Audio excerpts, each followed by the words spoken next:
ప్రపంచంలో ప్రతి చోట ఆ దేశం ఈ దేశం అని కాదు కానీ, ఆ రాష్ట్రం ఈ రాష్ట్రం అని కాదు కానీ, ఆ ప్రాంతం ఈ ప్రాంతం అని కాదు కానీ, ప్రపంచం అంతటా కూడా ప్రతి దేశంలో కూడా ఈ యొక్క క్రిస్మస్ పండుగలు జరుగుతూ ఉంటాయి. స్తోత్రం కలుగునగాక.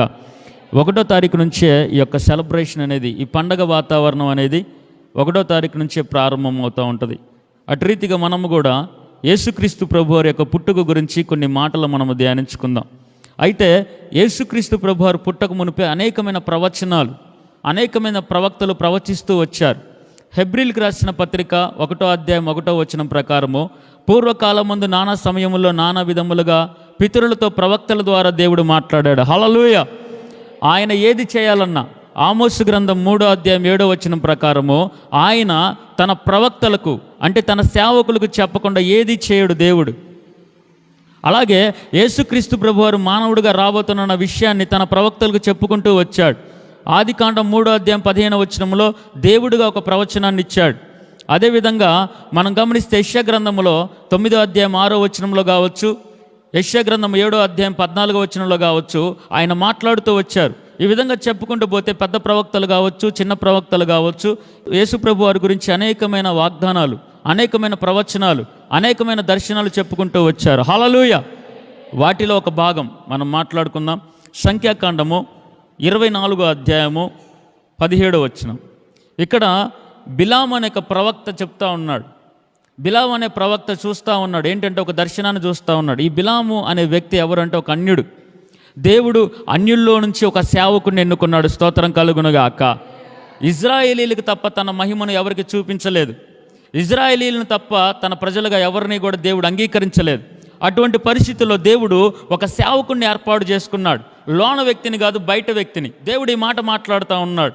నమ్మి బాప్తిసం పొందిన వాళ్ళకంటే ముందు ఎవరైతే మారలేదో వాళ్ళు దేవుడి రాజ్యంలో మొట్టమొదటి అడుగు పెడతారంట. హల్లెలూయా. మీకన్నా సుంకరులను, దొంగలను, వ్యభిచారులను మీకన్నా ముందు అడుగు పెడతారేమో. మొదటివారు కడపడివారు కాకుండా జాగ్రత్తగా చూసుకోండి. మేము 20 సంవత్సరాలు 30 సంవత్సరాలు అవుతుంది భక్తి అనుకున్న వాళ్ళందరూ కూడా మరణం వరకు మన నమ్మకాన్ని, మన విశ్వాసాన్ని, మన యొక్క ప్రతి స్థితిని కూడా కాపాడుకుందుము గాక. ఆమేన్. ఈ బిలాము అనే ప్రవక్త ఎవరు అంటే ఒక అన్యుడిగా మనం చూస్తూ ఉన్నాం. అన్యుడిగా ఉన్న వ్యక్తి యేసుక్రీస్తు ప్రభు యొక్క ప్రవచనాన్ని చెప్తా ఉన్నాడు. ఏంటి అని అంటే చూడండి ఒకసారి. ఆయనను చూచుచున్నాను కానీ ప్రస్తుతం ఉన్నట్టు కాదు, ఆయనను చూచుచున్నాను కానీ సమీపమున ఉన్నట్టు కాదు. నక్షత్రము యాకోబులో నుంచి ఉదయించును, రాజదండము ఇశ్రాయేలులో నుంచి లేచును. స్తోత్రం కలుగునుగాక. యాకోబులోంచి నక్షత్రము అనంటే మత్తయి సువార్త 1వ అధ్యాయంలో నెరవేర్పు మనకు కనపడతా ఉంటుంది. అబ్రహాము ఇస్సాకును కన్నాడు, ఇస్సాకు యాకోబును కన్నాడు, యాకోబు అన్నదమ్ములు యూదాల్లో నుంచి ఆ విధంగా వంశావళి పెరుగుతూ పెరుగుతూ పెరుగుతూ యేసుక్రీస్తు ప్రభు వారు జనించినట్లు నక్షత్రం ఉదయిస్తుంది అని చెప్పి మాట్లాడుతూ ఉన్నాడు. చెప్పండి, దేవుడికున్న పేరులో ఒక పేరు ఏంటంటే నీతి సూర్యుడు అనండి ఒకసారి. నీతి సూర్యుడు. నక్షత్రములు పగల కనపడతాయా? కనపడవు. ఆదికాండం 1వ అధ్యాయం 16, 17 వచనాల్లో మీరు గమనించినట్లయితే దేవుడు ఈ భూమిని ఏలుటకు, పగలను ఏలుటకు సూర్యుడిని, రాత్రిని ఏలుటకు చంద్రుడిని పెట్టాడు. చంద్రుడితో పాటు నక్షత్రాలన్నింటినీ కూడా దేవుడు కలగజేశాడు నోటి మాట ద్వారా. స్తోత్రం కలుగునుగాక. హల్లెలూయా. నీతి సూర్యుడిగా ఉన్నవాడు ఎలాగ మారిపోయాడంట? మన కోసం నక్షత్రంగా మారిపోయాడు. నక్షత్రం మహిమ వేరు. పౌలు గారు చెప్తున్నాడు, సూర్యుడి మహిమ వేరు, చంద్రుడి మహిమ వేరు, గ్రహాల మహిమ వేరు, నక్షత్రాల మహిమ వేరు అని మాట్లాడుతూ ఉన్నాడు. ఆమేన్. మీకు అర్థమయ్యేలా చెప్పాలంటే కోడి మాసం ఒకలాగుంటుంది, మేక మాసం ఒకలాగుంటుంది, తాబేలు మాసం ఒకలాగుంటుంది, చేప మాసం, అన్ని మాసాలు ఒకలాగుంటాయా? అలాగే ఆయన ఏమంటున్నాడు అని అంటే సూర్యుడి మహిమ వేరు, అంటే సూర్యుడి వెలుగు వేరు, చంద్రుడి వెలుగు వేరు, నక్షత్రాల వెలుగు వేరు. సూర్యుడి వెలుగుని ఎవరు చూడలేరు, సూర్యుడి దగ్గరికి ఎవరు వెళ్ళలేరు. మన దేవుడిని అన్నారు నీతి సూర్యుడు అన్నాడు. స్తోత్రం కలుగునుగా. చూడండి, తన మహిమను వదులుకోవడానికి ఇష్టపడ్డాడు. యాకోబులో నుంచి నక్షత్రం ఉదయించును అని అంటే సూర్యుడిగా ఉండవలసిన దేవుడు. నక్షత్రాలన్నీ కూడా చీకటప్పుడు రాత్రిపూట మాత్రమే కనపడతాయి, పగలు కనపడవు, కనుమరుగైపోతాయి. మన దేవుడు కూడా తన యొక్క దైవత్వాన్ని కనుమరుగు చేసుకున్నాడు, తన మహిమను కనుమరుగు చేసుకున్నాడు, తన యొక్క అధికారమును కనుమరుగు చేసుకున్నాడు. స్తోత్రం కలుగునుగాక. మనల్ని కాపాడటం కోసం, మనల్ని పాపము నుంచి విమోచించడం కోసం, మనల్ని పరలోక రాజ్యము చేర్చడం కోసం, మనలందరినీ కూడా బ్రతికించడం కోసం, మనలందరినీ కూడా నిత్య జీవంలోకి నడిపించడం కోసం, మనలందరినీ కూడా సువార్తలోకి నిలబెట్టుకొని సర్వ సృష్టిని సృష్టించిన దేవుడు మానవుడిగా అవతరించాడు. స్తోత్రం కలుగునుగాక. తన మహిమను విడిచిపెట్టాడు. నక్షత్రాలకు ఉన్న మహిమ పగలు కనపడదు, పగలు కనపడకుండా అవి వెళ్ళిపోతాయి. అలాగే దేవుడు కూడా ఫిలిప్పీ పత్రిక 2వ అధ్యాయము 6, 7, 8 వచనాలు గనక మీరు గమనించినట్లయితే, దేవునితో సమానముగా ఉండుట భాగ్యమును ఎంచుకోకుండా తన్ను తాను రిక్తుడిగా చేసుకొని భూలోకానికి వచ్చాడు. స్తోత్రం కలుగునుగాక. మహిమను విడిచిపెట్టాడు, తన అధికారాన్ని విడిచిపెట్టాడు, తన యొక్క సర్వాధికారాన్ని అంతటిని కూడా విడిచిపెట్టి, పరలోకపు సింహాసనాన్ని విడిచిపెట్టి, నిత్యము కూడా దేవదూతల గాన ప్రతిగానములు చేస్తుంటే ఆ ఆరాధనను విడిచిపెట్టి, ఆ బంగారపు సింహాసనాన్ని, బంగారపు వీధుల్ని, ముత్యాల భవనాలని, ఆ పట్టణమును, అద్భుతమైన నిత్య జీవము, నిత్యము ఉండే పట్టణాన్ని విడిచిపెట్టి దేవుడు మహిమలో నుంచి మట్టిలోకి మారాడు. స్తోత్రం కలుగునుగాక. ఆయన నీతి సూర్యుడిగా ఉండవలసిన వాడు యాకోబులోంచి ఒక నక్షత్రంగా మారాడు. జకర్యా గ్రంథంలో అంటాడండి ఒక మాట, ఏంటనంటే ఆయన గాడిద మీద ఆసీనుడై వస్తాడంట. నీ రాజు గాడిదల మీద వస్తాడు అని. చూడండి ఎంత తగ్గింపు ఉన్నదో. ఆయనని కూడా కోరుకోకుండా వాటన్నిటిని కూడా విడిచిపెట్టి ఆయన తగ్గించుకున్నాడు. ఆయన మహిమను తగ్గించుకున్నాడు, ఆయన తేజస్సును తగ్గించుకున్నాడు, ఆయన అధికారం మొత్తాన్ని కూడా విడిచిపెట్టి నీ కోసం నా కోసం ఈ లోకంలోనికి వచ్చాడు. స్తోత్రం కలుగునుగాక. ఆయన ఎందుకు ఈ లోకానికి వచ్చాడు అని అంటే, మన చేతులతో పాపం చేశాం, ఆ చేతుల్లో మేకులు కొట్టించుకున్నాడు. మన పాదములు పాపముల దగ్గరికి పరుగులెట్టాయి, ఆయన పాదములో మేకులు కొట్టించుకున్నాడు. మన హృదయములో, మన శిరస్సులో చెడు తలంపులు పుట్టాయి, ఆ చెడు తలంపులకి ఆయన శిరస్సును ముళ్ళ కిరీటం పెట్టించుకున్నాడు. మన హృదయం అంతా కూడా ఘోరమైన వ్యాధి కలది, హృదయం అంతా కూడా చెడు తలంపులతో నింపబడి ఉంటే ఆయన పక్కలో పల్లెపు పోటు పొడిపించుకున్నాడు. మనందరికీ కూడా పాపాల వల్ల రోగాలు వ్యాధులు వస్తూ ఉన్నాయి. ఆ రోగాలు వ్యాధులు తీసివేయడానికి ఆయన 1 తక్కువ 40 దెబ్బలు తిన్నాడు, కొరడా దెబ్బలు తిన్నాడు, పిడిగుద్దులు తిన్నాడు, చెంప మీద వెంట్రుకలు లాగి వేపించుకున్నాడు.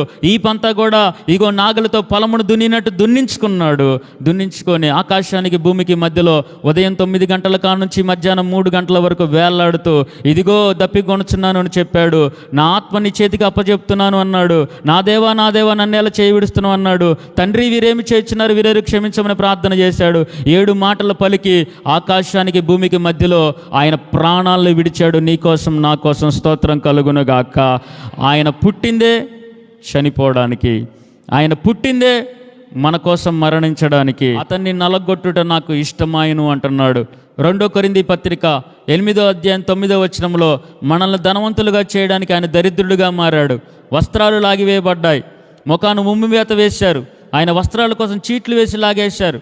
ఆయన దరిద్రాన్ని అనుభవించాడు, సిలువ మోసాడు. సిలువ అనంటే శాపగ్రస్తులకు వేసేది. పుట్టడం కూడా ఒక దీనుడుగా, దరిద్రుడిగా పుట్టాడు. ఏమీ లేనివాడుగా, ఒక అనాథగా పుట్టాడు. అమ్మున్నా, నాన్నున్నా, అందరున్నా, దైవత్వం ఉన్నా, అన్నీ ఉన్నా సరే ఒక అనాథగా 10-11 వచనాల్లో, లూకాసు వార్త 2వ అధ్యాయం 10-11 వచనాల్లో పొత్తి గుడ్డలతో చుట్టబడి సత్రములో స్థలము లేనందున ఆయన్ని పశువుల తొట్టిలో పండుకోబెట్టాడు. పశువుల తొట్టి ఎలాగుంటుందంటే కుడితి పోస్తారు, ఆవులకి గేదెలకి ఆహారముగా కుడితి పోసే తొట్టిలో పండుకోబెట్టారు. అది చాలా చాలా నీచంగా ఉంటుంది, అది దుర్వాసన వస్తూ ఉంటుంది. పశువుల తొట్టి మనం చూస్తున్నట్టు క్రిస్మస్ పండుగ అప్పుడు చర్చీల ముందు వేసే అంత డెకరేషన్గా ఉండదండి. పశువులు మనమంతా కూడా గడ్డి వేసి దానికి లైటింగ్లు పెట్టి ఏదో 4-5 బొమ్మలు పెట్టి మనం పశువుల తొట్టి, పశువుల పాక అని చెప్పి దాని ముందు సెల్ఫీలు దిగుతూ ఉంటాం. ఆ విధంగా ఉండదు పశువుల తొట్టి. పశువులు ఉన్న వాళ్ళకి తెలుస్తుంది. చూడండి ఆయన ఎంత దరిద్రుడిగా మారాడు అనంటే, మనల్ని ధనవంతుడిగా చేయడానికి ఆయన నక్షత్రముగా ఉదయించాడు. స్తోత్రం కలుగునుగాక. దీనుడుగా, దరిద్రుడిగా ఈ లోకానికి వచ్చాడు. స్తోత్రం కలుగునుగాక. డిసెంబర్ నెల అంటేనే చలి. ఆ యెరూషలేము పట్టణంలో బెత్లెహేము నగరానికి కనుక మీరు వెళ్తే పగలంతా చాలా భయంకరమైన వేడి ఉంటుంది, రాత్రంతా కూడా భయంకరమైన చలి ఉంటుంది.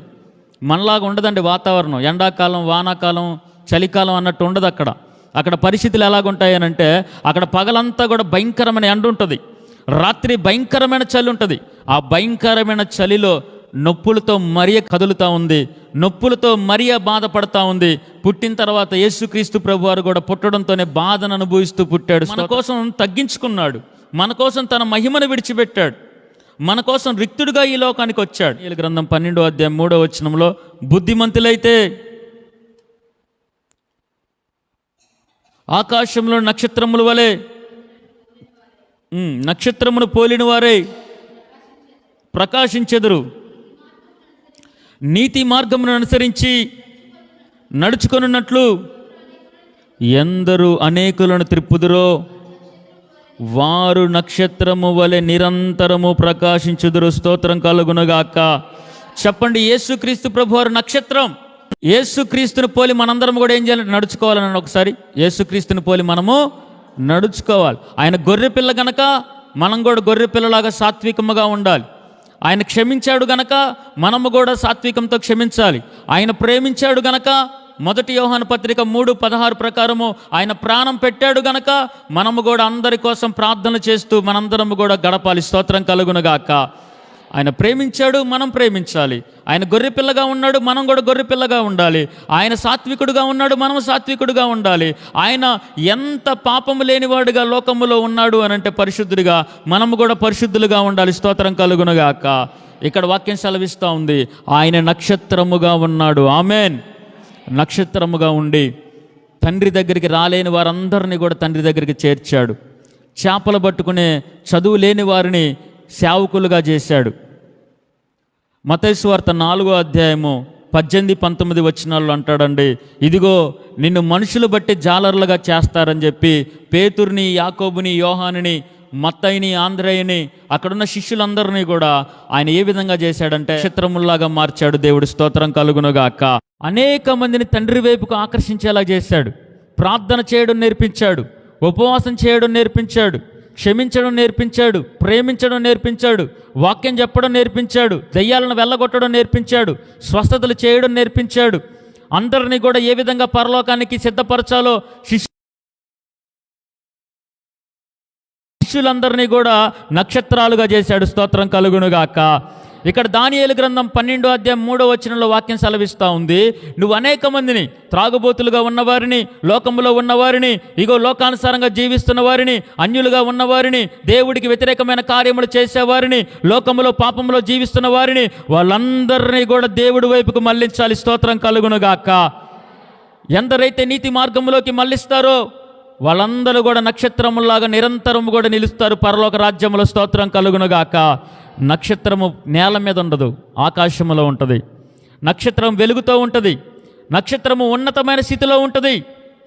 అలాగే ఎవరైతే ఈ లోకంలో పాపంలో జీవిస్తున్న వారిని, ఈ లోకంలో అంధకారంలో జీవిస్తున్న మోడుబారిన జీవితాలను కలిగి ఉన్నవారిని, ఈ లోకంలో దేవుడికి దూరంగా ఉన్నవారిని నీ ప్రార్థన ద్వారా, నీ ఆరాధన ద్వారా, నీ ఉపవాసము ద్వారా, నీ కన్నీరు ద్వారా, నీ సమర్పణ ద్వారా, నీకున్న స్థితి ద్వారా ఎందరైతే మందిరానికి నడిపిస్తావో, ఎందరినైతే పరలోక రాజ్యం వైపు అడుగులు వేస్తావో, ఎందరినైతే యేసుక్రీస్తుని అంగీకరించేలా చేస్తావో అప్పుడు నువ్వు ఒక నక్షత్రములాగా మారుతావని వాక్యం సెలవిస్తూ ఉంది. హల్లెలూయా. ఆయన నక్షత్రము గనక మనము కూడా నక్షత్రంలాగా ఉండాలి. ఆయన అనేక మందిని రక్షించాడు గనక మనము కూడా అనేక మందిని రక్షించాలి. స్తోత్రం కలుగునుగాక. ఆయన పేతురు, యాకోబు, యోహానుని, మేడి చెట్టు ఎక్కిన జక్కయ్యని, వ్యభిచారంతో పట్టబడిన స్త్రీని, పాపాత్ములైన స్త్రీని, బావి దగ్గర కలుసుకున్న సమరయ స్త్రీని, ఈ విధంగా చెప్పుకుంటూ పోతే శిలువ మీద 2వ దొంగని, అనేక మందిని కూడా దేవుడు రాజ్యం వైపుకు అడుగులు వేయించాడు. చెప్పండి, ప్రతి ఇంటి మీద ఏముంటుంది చెప్పండి? స్టార్ ఉంటుంది. చెప్పండి, నేనే ఒక స్టార్ లాగా మారాలి, నేనే ఒక నక్షత్రం లాగా మారాలి. ఆమెన్. ఆయన నక్షత్రమై ఉన్నాడు గనక ఆ లైట్ వెలుగుతుంది. అర్థం ఏంటంటే క్రీస్తు మా ఇంట్లో పుట్టాడు, మేము రక్షించబడ్డామని అర్థం. ప్రతి ఒక్కళ్ళు కూడా లైటింగ్ పెట్టుకొని స్టార్ పెడుతున్నారు అని అంటే మేము రక్షింపబడిన జనాంగము, క్రీస్తు మా యందు మా ఇంట్లో ఉదయించాడు అని అర్థం.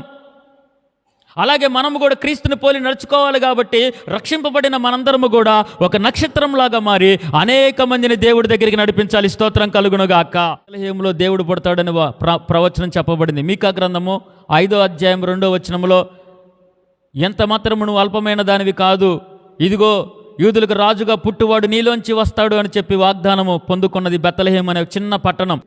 బెత్లెహేములో దేవుడు పుట్టాడు, యూదులకు రాజుగా ఉన్నవాడు నజరేయుడైన యేసు బెత్లెహేములో పుట్టాడు.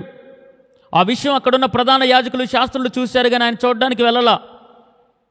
మా అందరిని విమోచించేవాడు మెస్సయ్య వస్తాడని మాకు తెలుసు. ఆ జ్ఞానులు వచ్చి చెప్తున్నారు, ఇదిగో ఆ నక్షత్రమును చూసాం మేము, ఆ నక్షత్రం మాకు దారి చూపిస్తూ ఉంది, యూదులకు రాజుగా పుట్టినవాడు ఎక్కడని చెప్పి హేరోదు రాజుని అడిగినప్పుడు హేరోదు రాజు చెప్తాడు, ఏ ఊరిలో పుడతాడే అని చెప్పి శాస్త్రుల్ని, పరిశీలిని, సద్దుకేల్ని, అక్కడ ధర్మశాస్త్ర పండితులను అడుగుతున్నప్పుడు వాళ్ళందరూ మెస్సయ్య కోసం ఎదురు చూసేవాళ్ళు. కానీ వాళ్ళు చెప్పారు బెత్లెహేములో పుడతారని. బెత్లెహేములో పుడతారని చెప్పి వాళ్ళు వెళ్ళి చూశారా? చూడలా. రాజును సంతోషపెట్టారు. మనుషులను సంతోషపెట్టారు. వాళ్ళు ఆ బైబిల్ చదువుతూ వాళ్ళందరూ కూడా మనం యేసుప్రభు రెండో రాకడ కోసం ఎదురు చూస్తున్నట్లు మనందరం కూడా యేసుక్రీస్తు ప్రభు రెండో రాకడ కోసం ఎదురు చూస్తున్నాం. అలాగే అక్కడ ఉన్న వాళ్ళందరూ కూడా మొదటి రాకడ కోసం ఎదురు చూశారు. యేసుప్రభు వారి యొక్క పుట్టుక కోసం బెత్లెహేములో పుడతాడు అని వాళ్ళందరూ ఎదురు చూశారు. ఆ విషయము తెలిసిన వాళ్ళు అక్కడికి వెళ్ళలేదండి. కానీ శాస్త్రులు కానీ పరిచయాలు కానీ అక్కడ ఉన్న వాళ్ళు ఎవరు కూడా మెస్సే పుట్టాడని చెప్పి సంతోషంగా అక్కడికి వెళ్ళలా.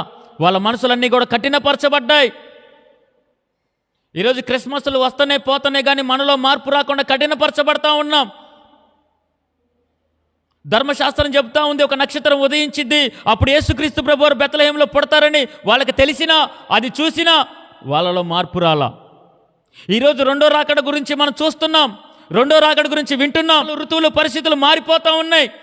దేవుడు కాల గమనాల మీద సంచారం చేస్తూ మేఘాల మీద ఆశీనుడిగా రాబోతా ఉన్నాడు. క్రిస్మస్ పండుగ జరుపుకుంటున్నప్పుడే ఆయన రాకడ వచ్చింది అనుకోండి, అప్పుడు స్టార్లు పెట్టుకున్నోళ్ళు, కొత్త బట్టలు కొనుక్కున్నోళ్ళు జాగ్రత్త. ఆనాడు వాళ్ళు కూడా పండగ వైపు ఆ నక్షత్రం వైపు చూస్తున్నారు కానీ మొదటి రాకడ గమనించలేకపోయారు. వాళ్ళ హృదయాలు కఠినమైపోయాయి. వాళ్ళకి వాక్యం తెలుసు, వాళ్ళకి బెత్లెహేములో పుడతారని తెలుసు, నజరేతు వాడుని పిలువబడతారని తెలుసు, ప్రవచనాలు తెలుసు, ప్రవక్తల మాటలు తెలుసు, ధర్మశాస్త్రం అంతా కూడా తెలుసు.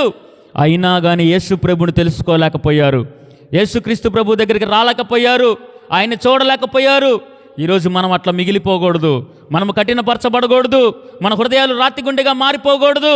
దేవుడు రాకడ ఉందని ఎరిగి మనందరం కూడా సూచన చూసి సిద్ధపడదుము గాక. ఆమెన్. ఆ జ్ఞానులందరినీ కూడా చూడండి, లోనున్న వాళ్ళేమో దేవుడి దగ్గరికి రాలేకపోయారు. ఎక్కడో తూర్పు దేశం అంట, పాశ్చాత్య దేశాలు, ఎక్కడో వేరే దేశాల నుంచి, తూర్పు దేశాల నుంచి ఎడారులు దాటుకుంటూ, నదులు దాటుకుంటూ, సముద్రాలు దాటుకుంటూ, ఓడల్లో ప్రయాణాలు చేసుకుంటూ, ఒంటెల మీద ప్రయాణాలు చేసుకుంటూ, గుర్రాల మీద ప్రయాణాలు చేసుకుంటూ, రేయింబగులు కూడా నడుచుకుంటూ, ఎన్నో కష్ట నష్టాలు దాటుకుంటూ, చలికి, ఎండకి, వానకి, కుటుంబాన్ని విడిచిపెట్టి, భార్య పిల్లల్ని విడిచిపెట్టి, ఉద్యోగాలను విడిచిపెట్టి, డబ్బుని విడిచిపెట్టి, అన్నిటిని విడిచిపెట్టి కూడా ప్రయాణం అవుతూ, దేవుడు ఏదో ఇస్తాడని కాదు, దేవుడు ఏదో కార్యం చేస్తాడని కాదు, వీళ్ళే ఇచ్చారు తిరిగి బహుమానాలు, బంగారము, సాంబ్రాణి, బోలము. మన బ్యాచ్ కాదు వాళ్ళు. మనమైతే నేను మందిరానికి వస్తే నాకేమిస్తాడు, ప్రార్థన చేసుకుంటే నాకేమిస్తాడు, ఉపవాసం ఉంటే నాకేమిస్తాడు, ఆదివారం ఆరాధనకి వెళ్తే నాకేమిస్తాడు, మందిరానికి వెళ్ళి 1116 ఇస్తే నాకేమిస్తాడు దేవుడు, కానుకిస్తాను, నేను మందిరానికి ఇస్తాను, మీటింగ్లకి ఇస్తాను, క్రిస్మస్కి ఇస్తాను, నాకేమిస్తాడు దేవుడు తిరిగి అని అనుకునే బ్యాచ్ మనందరము. కానీ అజ్ఞానులు అలాంటి వాళ్ళు కాదు. యేసుక్రీస్తు ప్రభు ఏదో చేస్తాడని చెప్పి ఆయన దగ్గరికి వెళ్ళలేదు వాళ్ళు. యేసుక్రీస్తు ప్రభు వారికే వాళ్ళు కానుకలు ఇచ్చారు. స్తోత్రం కలుగునగాక. ఈరోజు 100 రూపాయలు ఇచ్చినా మనం వ్యాపారం చేస్తున్నాం, దశంభాగాలు ఇచ్చి వ్యాపారాలు చేస్తున్నాం, కానుకలు ఇచ్చి ఇదిగో నేను ఇంత ఇస్తున్నా అంత ఇస్తానని వ్యాపారాలు చేస్తున్నాం. దేవుడు మందిరానికి వచ్చి మనం ఏదో ఆశించి వస్తూ ఉన్నాం. కానీ జ్ఞానులు మాత్రము ఏది ఆశించకుండా నిస్వార్థంగా వచ్చారు. దేవుడు కార్యం చేయడం కాదు, ఆయనకే బోలం ఇచ్చిపోయారు, బంగారం ఇచ్చిపోయారు, సాంబ్రాన్ని ఇచ్చిపోయారు, కానుకలు ఇచ్చి పూజించి వెళ్ళిపోయారు. స్తోత్రం కలుగునగాక. ఏమీ ఆశించని భక్తి. చెప్పండి చేతుల పైకెత్తి. ఏమీ, నేనైనా నువ్వైనా ఏదన్నా కావాలనే మందిరానికి వస్తాం. మన భక్తి ఇది. మనది ఆశించే భక్తి. మన పూజలో, మన వ్రతంలో, మన ఉపవాసంలో, నేను ఉపవాసం చేస్తానన్న ఏదో అడుగుతున్న దేవుణ్ణి, నువ్వు వస్తున్న బంగారము, సాంబ్రాణి, బోలము, కానుకలు సమర్పించి ఏమీ అడగకుండా వెళ్ళిపోయారు. అయ్యా నా భార్యను కాపాడని అడగొచ్చుగా, నా పిల్లల్ని కాపాడొచ్చు అని అడగొచ్చుగా, నా ప్రయాణంలో తోడుగా ఉండని అనొచ్చుగా. ఏమీ అడగలేదు. ఏమీ ఆశించని భక్తి చేశారు జ్ఞానులు. ఈరోజు నీ భక్తి ఎలాగుంది, నా భక్తి ఎలాగుంది, సేవకులందరి సేవ ఎలాగుంది, మన పరిస్థితి, మన సమర్పణ ఎలాగుంది? ఏదైనా కావాలని మందిరానికి వస్తున్నాం. ఈ పండుగ కూడా మన సంతోషానికి చేసుకున్నట్లు కాదు, కానీ జ్ఞానుల వలె మనం నిస్వార్థమైన భక్తి చేయుదుముగాక. అటువంటి శ్రేష్టమైన భక్తిని చేసేవారిని నడిపించింది నక్షత్రం. ఆమేనన్నాడు ఒకసారి. ఒక నిస్వార్థమైన పూజ, ఒక నిస్వార్థమైన భక్తి, ఒక నిస్వార్థమైన కానుక, ఒక నిస్వార్థమైన సమర్పణ కలిగిన జ్ఞానుల్ని ఒక నక్షత్రం నడిపించింది. ఈరోజు నువ్వు రక్షించిన ఆత్మలు కూడా, నీ ప్రార్థన ద్వారా వచ్చేవాళ్ళు కూడా ఎలాగుండాలి అని అంటే, ఇక్కడికోసేపు అక్కడికోసేపు నిలబడేవాళ్ళు కాదు, మందిరాలు మార్చేవాళ్ళు కాదు, దేవుడి పట్ల సమర్పణ మార్చుకునేవాళ్ళు కాదు, కోప్పడేవాళ్ళు, ఆవేశపడేవాళ్ళు, ఇదిగో కొన్ని రోజులు భక్తి చేసి కొన్ని రోజులు మానుకునేవాళ్ళు కాదు, ఆదివారాలు మానుకునేవాళ్ళు కాదు. నీ ద్వారా సమర్పణ కలిగిన వాళ్ళు మందిరానికి రావాలి. స్తోత్రం కలుగునుగాక. నీ ప్రార్థన ద్వారా నువ్వు ఒక నక్షత్రంలాగా మారి నువ్వు ఒక నక్షత్రంలాగా మారి ఆ నక్షత్రము జ్ఞానులు నిస్వార్థమైన వారిని నడిపించిన రీతిగా ఒక స్టాండర్డ్ పీపుల్ని, ఒక సమర్పణ కలిగిన దైవ జనాంగాన్ని నీ ప్రార్థన ద్వారా దేవుడి యొద్దకు నడిపించాలి. ఆమెన్. దేవుడు కూడా రక్షించిన వాళ్ళు ఎలాగున్నారు అంటే పేతురు, యాకోబు, యోహాను, పౌలు గారు ఒక బలమైన జనాంగం. ఈరోజు నువ్వు కూడా ఒక నక్షత్రంగా మార్చబడి దేవుళ్ళో స్థిరమైన భక్తిని చేసేవాళ్ళని, దేవుళ్ళో ఎటువంటిది ఆశించకుండా నిస్వార్థమైన భక్తిని చేసేవారిని, దేవుడి కోసం ప్రాణాలు పెట్టేవారిని నీ ప్రార్థన ద్వారా మందిరానికి నడిపించు, నీ ఆరాధన ద్వారా మందిరానికి నడిపించు, నీ సమర్పణ ద్వారా మందిరానికి నడిపించు. స్తోత్రం కలుగునుగాక. హల్లెలూయా. ఏమో మీ ప్రార్థన బట్టి నేను ఇక్కడికి వచ్చానేమో, రానున్న దినాల్లో గొప్ప సేవ మీరు చూచుదురుగాక, ఈ గ్రామము చూచునుగాక, చుట్టుపక్కల ప్రాంతాలు ఇది కేంద్రంగా మార్చబడునుగాక. ఏమో అది మీ ప్రార్థన బట్టి కావచ్చు. అలా జరిగితే మాత్రం మీరందరూ కూడా నిశ్చయముగా దీవించబడతారు. మా పరిచర్య ఆశీర్వదించబడుతుంటే మీ ప్రార్థన ఫలిస్తున్నట్లు మీరు ఖచ్చితంగా దీవించబడతారు. కాబట్టి యేసుక్రీస్తు ప్రభువారు ఒక నక్షత్రంలాగా మారి అనేక మందిని దేవుడు రాజ్యానికి చేర్చాడు. ఈవెన్ చచ్చిపోయేటప్పుడు కూడా, చచ్చిపోతున్నాడు ఇంకో కొన్ని నిమిషాల్లో అంటున్నప్పుడు కూడా ఒక ఆత్మను రక్షించాడు శిలువ మీద రెండో దొంగని. ఈరోజు మనము కూడా ఆ నక్షత్రము జ్ఞానుల్ని యేసుక్రీస్తు ప్రభు దగ్గరికి తీసుకొచ్చింది. యేసుక్రీస్తు ప్రభువారు ఎక్కడుందో ఆ మార్గముగా మారింది నక్షత్రం. అందుకే వాక్యం సెలవిస్తూ ఉంటుంది, ఆయన నక్షత్రం అనండి ఒకసారి. ఆయన నక్షత్రం అది ప్రత్యేకమైనది, అన్ని నక్షత్రాల్లో కలవంది, వింతగా ఉంది, అది వింతగా జనించింది, అది వింతగా చూడడానికి కానీ ప్రకాశించడానికి కానీ అది వింతగా ఉంది, ఒక ప్రత్యేకంగా ఉంది. అది ప్రయాణం చేసే నక్షత్రమై ఉన్నది. స్తోత్రం కలుగునుగాక. హల్లెలూయా. ఎక్కడ వేసిన గొంగలు అక్కడే ఉన్నట్టు ఉండకూడదా? మన భక్తి ఎట్లా ఉంటుందంటే 2026లోకి వస్తున్నాం కదా, 2016లో నువ్వు అప్పుడు ఎట్టున్నావు, 2026లో కూడా ఇప్పుడు అంతే ఉన్నావు. ఇక ఈ నక్షత్రాలు ఎట్టుంటాయి అంటే ఎక్కడ వేసిన గొంగలు అక్కడే అన్నట్టు కదలకుండా ఉంటారు. ప్రార్థన మారదు, విశ్వాసం మారదు, సమర్పణ మారదు, స్థితిగతులు మారవు, భక్తి తక్కువైద్ది కానీ ఎక్కువ కాదు. మనం అట్లా ఉండకూడదు. ఆ నక్షత్రము ప్రయాణం చేసే నక్షత్రమై ఉన్నది. స్తోత్రం కలుగునుగాక. మనము కూడా ఆత్మీయతలో మొన్న చూసిన భక్తికి ఇప్పుడు చూసిన భక్తికి తేడా రావాలా, మొన్న చేసిన ప్రార్థనకి ఇప్పుడు చేసిన ప్రార్థనకి తేడా రావాలా, మొన్నున్న దానికి ఇప్పుడున్న దానికి తేడా రావాలా. హల్లెలూయా. పాత మందిరానికి కొత్త మందిరానికి ఎంత తేడా ఉంది, ఇక్కడ దానికి పైన దానికి ఇంకా తేడా ఉంటుంది. నీ భక్తిలో దేవుడు కోరుకుంటున్నాడు, మందిరాల్లో కాదు. హల్లెలూయా. మన బ్రతుకుల్లో దేవుడు మార్పును కోరుకుంటున్నాడు. ఆశీర్వాదములో, సమర్పణలో, విశ్వాసములో, బైబిల్ రీడింగ్లో, ప్రేయర్స్లో, ఫాస్టింగ్ ప్రేయర్స్లో అన్నింటిలో కూడా దేవుడు ఉన్నతమైన స్థితిని కలిగి ఉండాలని కోరుకుంటున్నాడు. మనందరం కూడా ప్రయాణించే నక్షత్రంలాగా ఉందుముగాక. జ్ఞానులకు దారి చూపించే నక్షత్రంలాగా, అనేక మందిని దేవుడి దగ్గరికి చేర్చే నక్షత్రంలాగా మనం మార్చబడుదుముగాక. ఆయన నక్షత్రము గనక మనము కూడా నక్షత్రంలాగా మార్చబడుదుముగాక. అలాగే ఎవరైతే ఒక నిస్వార్థమైన జనాంగాన్ని దేవుడి కోసం ప్రార్థన ద్వారా కంటారో, మనం పిల్లల్ని ఎట్లా కంటామో, మన కన్నీటి ప్రార్థన, ప్రసవేదన ప్రార్థన ద్వారా నాలాంటి సేవకులను మీరు కనాలి. ప్రార్థన ద్వారా నాలాంటి సేవకులు బయటికి రావాలి, యవనస్తులు బయటికి రావాలి. నశించిపోతున్న యవనస్తులందరూ కూడా మందిరానికి వచ్చి నిలబడాలి. ఆయన చనిపోయాడు కదా, గొర్రెలు కంటాయని. నీ ప్రార్థన ద్వారా నాలాంటి సేవకులు బయటికి రావాలి. రేపొద్దున పరలోకంలో దేవుడు నిన్ను సింహాసనం మీద కూర్చోబెడతాడు. ఆమెన్.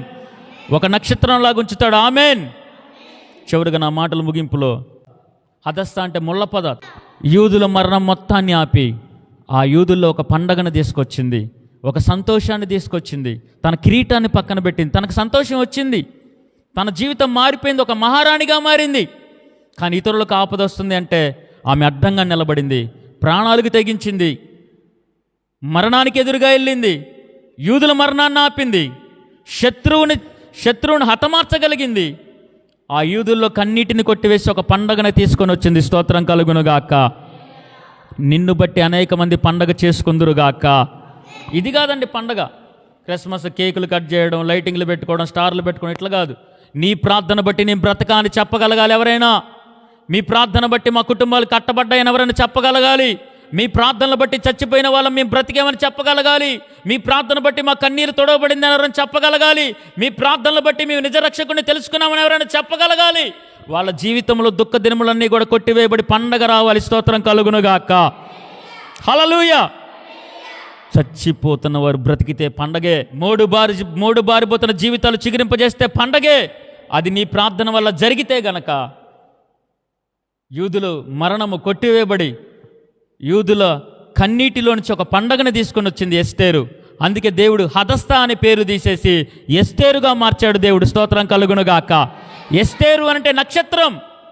ఆమె యూదుల మరణాన్ని కొట్టేసి అనేక మంది జీవితాల్లో పండగ నింపింది కనుక దేవుడు నక్షత్రంలాగా ఉంచాడు మహారాణిగా. ఆమెన్. ఈరోజు నీ ప్రార్థన ద్వారా అనేక మంది కన్నీరు తొడవబడునుగాక. నీ ప్రార్థన, మన సంఘ ప్రార్థనలు బట్టి, మన ప్రార్థనలు బట్టి గర్భఫలాలు కలుగునుగాక, పిల్లలు దీవించబడుదురుగాక, గృహాలు కలుగునుగాక, మంచం మీద లెగలేని వాళ్ళందరూ కూడా పూర్తి ఆరోగ్యంతో స్వస్థత పొందుకుందురుగాక. చచ్చిపోదాం ఇక నా బ్రతుకు అయిపోయింది అనుకున్న వాళ్ళందరికీ కూడా ఇట్టి ప్రార్థన ద్వారా విడుదల కలుగునుగాక. అలా నక్షత్రంలాగా మనందరం కూడా మారుదుముగాక.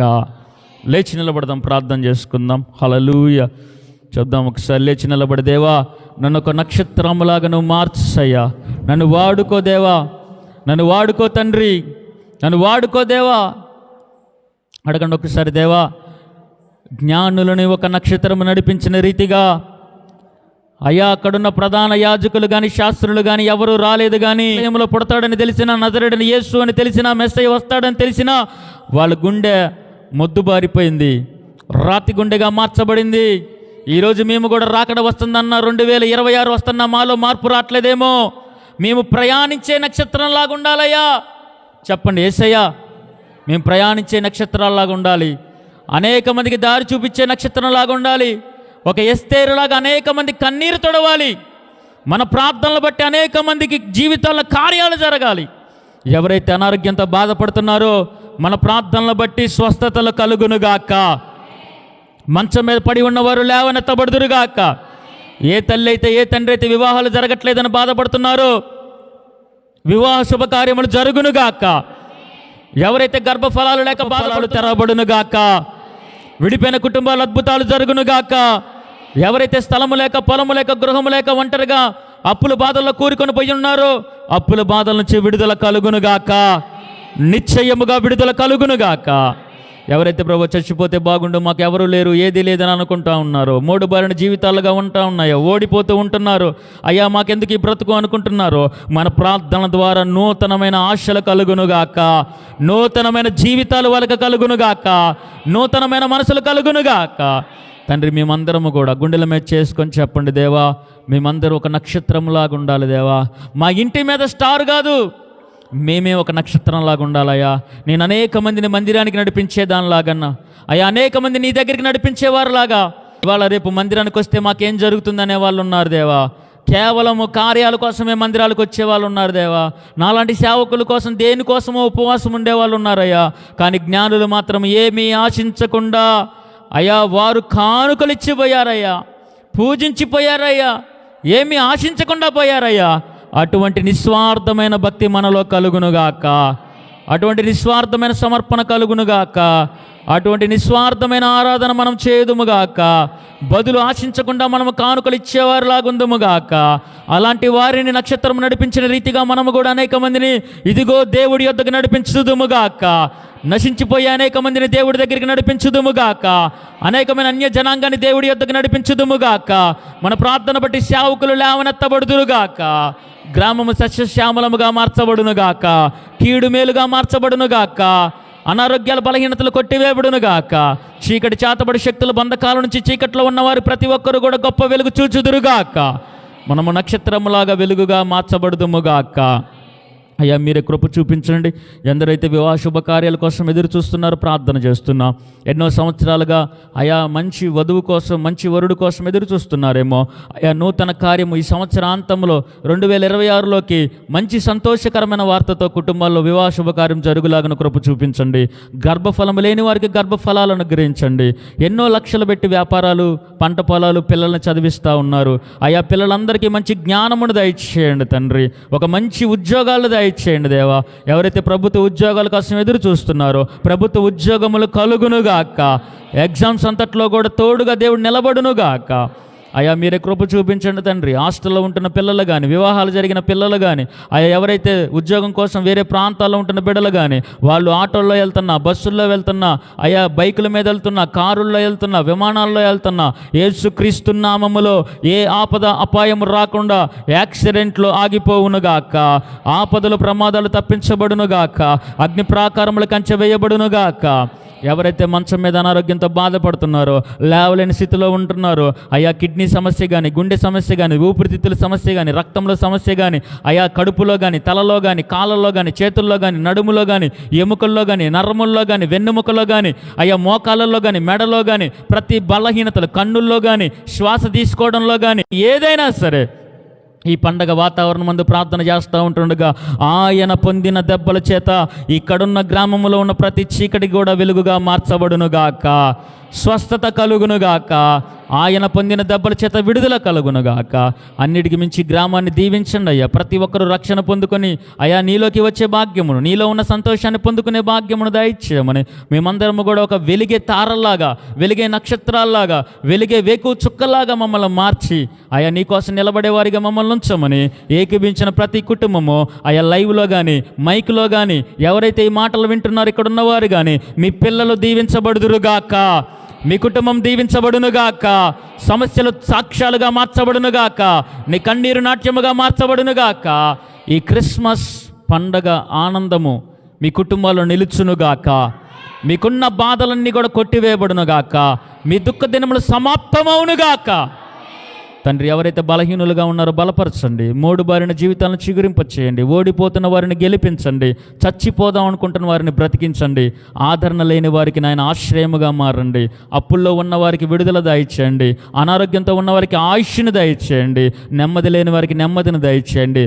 రాత్రిపూట ఎవరైతే నిద్ర పట్టలేని స్థితిలో ఉంటున్నారో, ఎవరైతే ప్రభు నిద్ర లేక బాధపడుతూ ఉన్నారో వారందరికీ చక్కటి నిద్ర ఈ రాత్రికాల సమయంలో కలుగునుగాక, నెమ్మది, సమాధానము, మనశ్శాంతి కలుగునుగాక.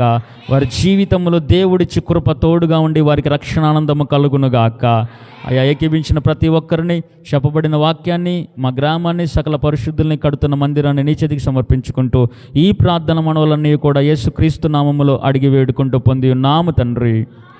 మన తండ్రి అయిన దేవుడి ప్రేమ, ప్రభు అయిన యేసుక్రీస్తు కృప, పరిశుద్ధాత్మనికి అన్ని సహవాసము, సహాయము, సమాధానము చేరవచ్చిన ప్రతి ఒక్కరికి, చేసిన ప్రార్థనాంశాలకి, చెప్పబడిన వాక్యానికి ఏకీభించిన ప్రతి కుటుంబానికి, గ్రామానికి, వాక్యం విన్నవారికి, సకల పరిశుద్ధులకి, కడుతున్న మందిరానికి, గ్రామానికి సదాకాలము తోడే ఉండి నడిపించి కాచి కాపాడును గాక.